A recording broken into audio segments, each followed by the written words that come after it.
Olá, mais um Saúde Agora começando. E hoje a gente vai falar sobre aquele cansaço excessivo, aquele esgotamento, tudo causado pelo trabalho. Pois é, esse esgotamento, essa síndrome de esgotamento, profissional, também é chamada de síndrome de burnout, né, doutor? Quem vai explicar para a gente, falar aí o que significa, os sintomas, causas, enfim, tratamento, é o Guido Palomba. Ele é psiquiatra forense, diretor cultural da Associação Paulista de Medicina e membro emérito e ex-presidente da Academia de Medicina de São Paulo. Doutor, antes de começar nosso bate-papo, obrigada, viu, por aceitar falar com a gente. Eu é que agradeço essa oportunidade de estar falando com você e com seus espectadores. Bem, eu gostaria, se você me permite, de fazer, não é uma correção, mas é uma explicação, que esse nome burnout é uma gíria.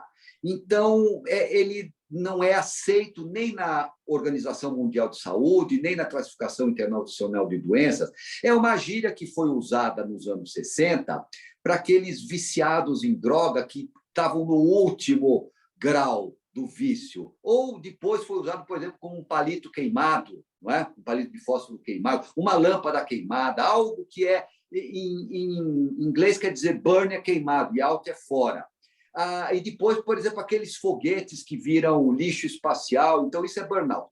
E acabou uma psicóloga da Califórnia usando esse nome para dar para caracterizar um conjunto de sinais e sintomas, mas ele, tecnicamente, ele não é aceito. O que se usa, e o que eu acho correto, é o esgotamento por atividade profissional.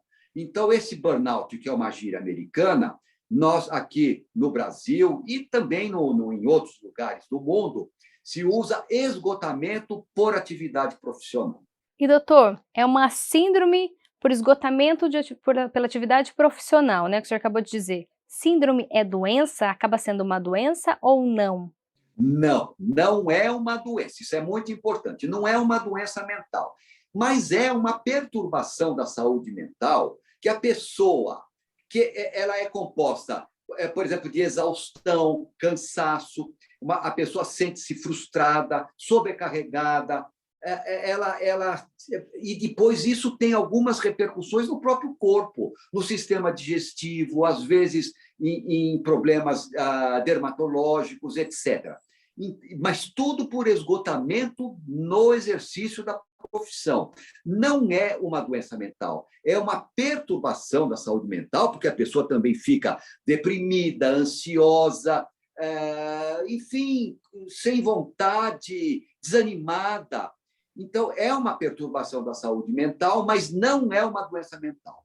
Lembrando que esta perturbação da saúde mental, ela tem uma causa exterior, que se essa causa exterior, que é o excesso de trabalho, é a canseira pelo excesso de trabalho, canseira grande, né? O esgotamento, se a pessoa souber trabalhar com isso ou se adequar, ela não vai ter esse tipo de perturbação da saúde mental. E doutor, como chega à conclusão que esse esgotamento que a pessoa está passando é devido à profissão? Como que diferencia aí as atividades da profissão com o que a gente tem no dia a dia, né, do lado pessoal? Como saber? É uma conversa?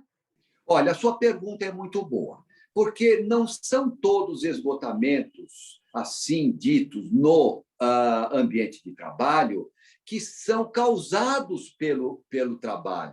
Muitas vezes a pessoa está estressada, está ansiosa, está deprimida por problemas pessoais. Então, esta não é disto que nós estamos falando. Esses problemas pessoais, às vezes, por exemplo, está sem dinheiro no bolso, brigou com a namorada, tem muitas contas para pagar e não consegue, etc. Então, a pessoa fica, claro, deprimida, cansada, esgotada, mas isso não é o que nós estamos tratando. Nós estamos tratando de um esgotamento devido à sobrecarga de trabalho. E como que a gente fica sabendo disso? Examinando. Então, você examina, você pergunta, você entra no universo pessoal daquele indivíduo, vai fazendo perguntas, como que ele está, como que ele se relaciona, quais são as dificuldades, e, claro, também que entra no ambiente de trabalho. Existem ambientes de trabalho que são terríveis, que eles são altamente estressantes. Por exemplo, eu vou dar entre vários, um exemplo que sempre acontece, ou acontece com uma certa frequência, são aquelas profissões que o indivíduo tem que bater meta. Se ele não bater meta, ele não ganha. Ele ganha um pouquinho, mas ele tem que bater meta. E são várias as profissões que têm que bater meta para você poder ganhar aquele dinheiro necessário para você pagar suas contas. Então, isso estressa imensamente. E pior de tudo, ele chega no final do mês, bateu meta, já começa o mês seguinte e começam novas metas, que são sempre terríveis. E se ele não bate meta ainda, muitas vezes, ele é maltratado pelo seu superior, etc. E isso esgota, cansa, né? Leva à exaustão. Então, é disso que nós estamos tratando. Doutor, o que o senhor percebe quando a pessoa chega a esse esgotamento? Ela normalmente estoura no ambiente de trabalho, tipo, começa a brigar, ficar irritado, até brigar com o chefe, aí que ela vai perceber que tem alguma coisa errada? Também. Existe também acaba ficando, entre aspas, com os nervos à flor da pele. Então, às vezes, uma coisinha de nada é o suficiente para explodir, mas outras vezes não. Outras vezes é uma depressão, é um desânimo, é uma falta de vontade, é uma incapacidade, às vezes compromete o raciocínio, compromete a percepção do indivíduo.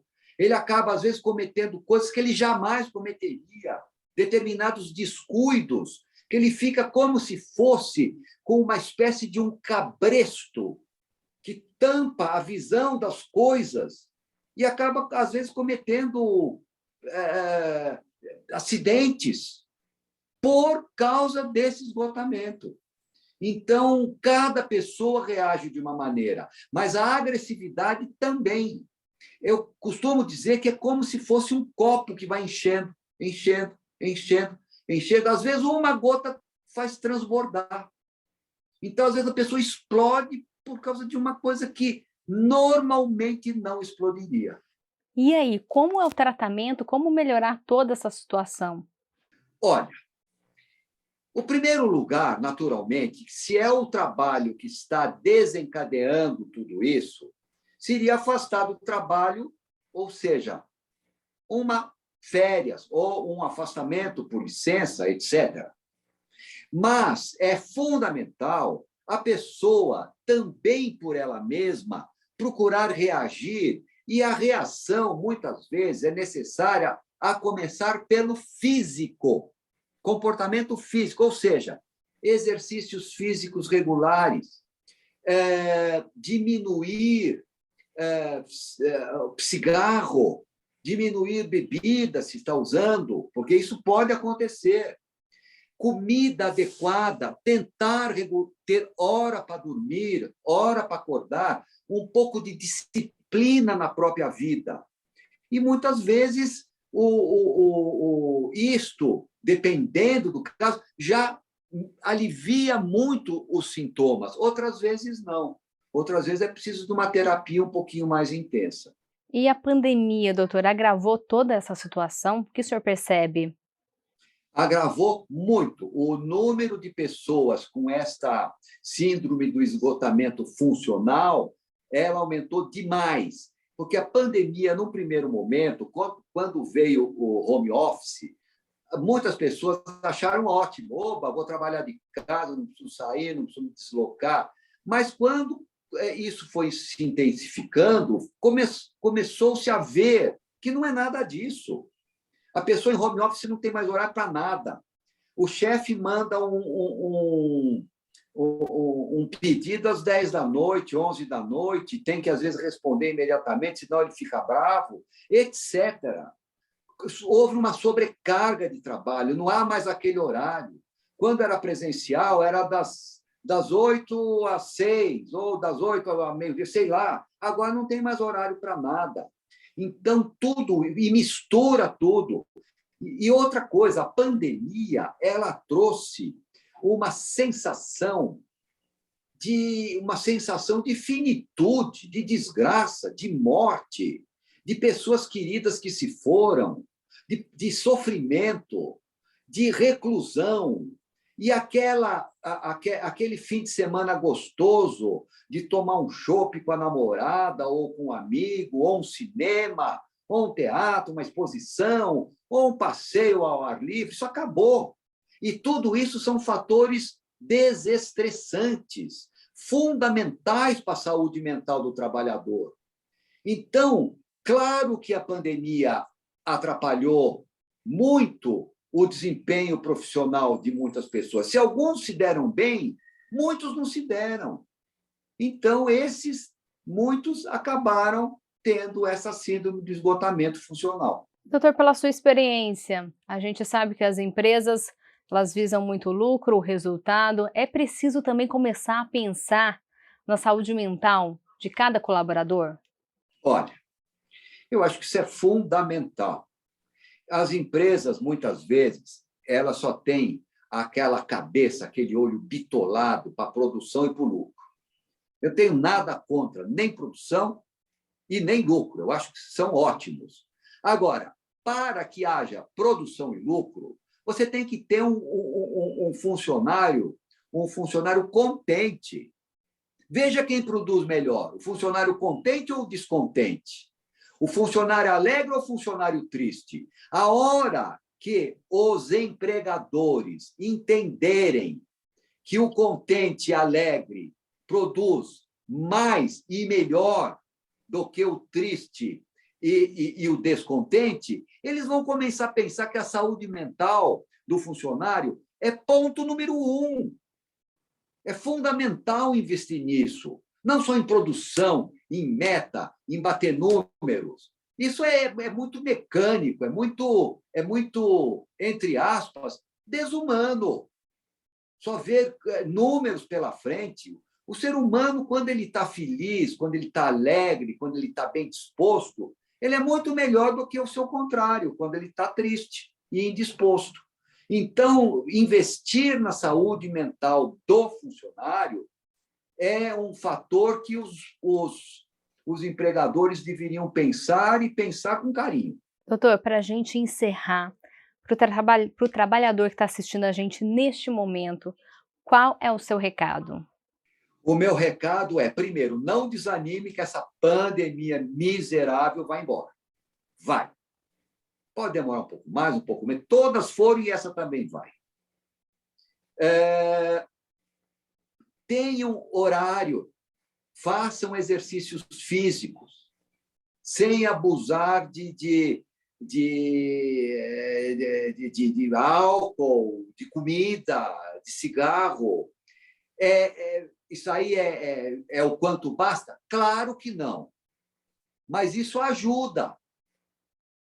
Se vocês fizerem exercícios físicos regulares, não é? E agora, outra coisa fundamental. Eu acho que, nesse momento dado da história, o que eu gostaria de falar é o seguinte: cuidem da própria saúde, ou seja, máscara, vacina e distanciamento.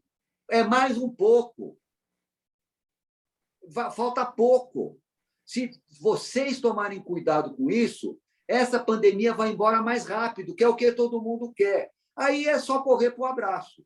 Então, essa é a minha mensagem. Dr. Guido Palomba, ele que é psiquiatra forense, muito obrigada por tirar todas as nossas dúvidas, falar sobre esse tema tão importante aqui no quadro Saúde Agora. Eu que agradeço, foi um prazer muito grande falar com você e até breve. Até breve, porque a gente vai chamar o senhor para falar aqui de novo, viu? Pode ter certeza. Muito obrigado. Foi uma honra, um prazer. A você de casa também, muito obrigada pela companhia e audiência. A gente se vê na próxima edição do Saúde Agora. Tchau!